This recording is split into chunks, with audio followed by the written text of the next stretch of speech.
The oil and gas industry has traditionally been a budget-generating industry for Russia. In 2023, the sale of energy resources brought the Russian treasury a third of its income. But after European countries refused Russian gas and China was reluctant to increase fuel exports from Russia, the monopoly giant Gazprom suffered incredible losses. To compensate for the company's losses, the Russian authorities raised tariffs for the domestic market to a record level over the past 11 years by more than 11%. According to experts, Gazprom is now trying to expand its production, but it will not be able to return to its previous earnings. Теряются специалисты, теряются школы. They lose specialists, schools, the Gubkin Institute, and so on. This has always been 20% of the federal budget, but for many regional cities it was 100% of the budget. Now they have only two options for now to develop. The first option is to build gas chemical complexes and develop those complexes they have. And the second option is to gasify the villages and cities of Russia. Both require huge financial investments.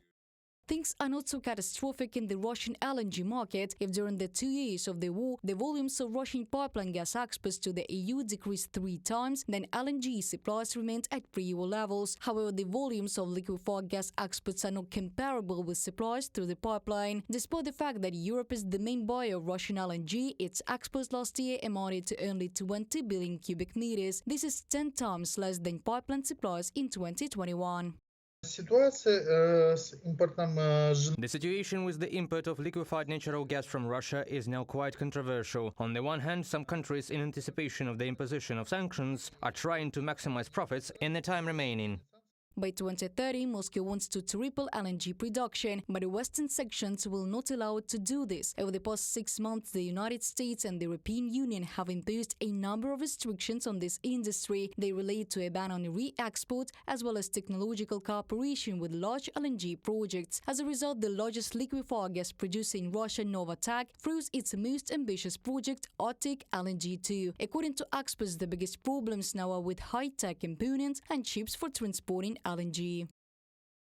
Россия не могут сами. The Russians cannot build a gas liquefaction plant themselves without external contractors. It is impossible. Plus, they cannot build gas tankers themselves at all. The industry monopolist, Samsung Heavy Industries from South Korea. Besides them, there are very few people who can make such tankers. These are very complex and rather unique vessels. And after all, the United States imposed sanctions against Arctic 2 last November. Samsung suspended relations with Russia on this project. Moscow wants to replace difficulties with LNG exports to European countries with supplies to China. In February 2024, Novatek opened its office in Beijing. Natural Gas World publication, citing its sources, reports that the company was able to sell 75,000 tons to Chinese buyers in April. But according to the publication, due to the lack of alternatives of Russians, clients from China agreed to such deals only under the pretext of huge discounts, which is why Russian importers receive very little profit. Reported by Diana Kolesnik, Andriy Dmitrenko, UATV News.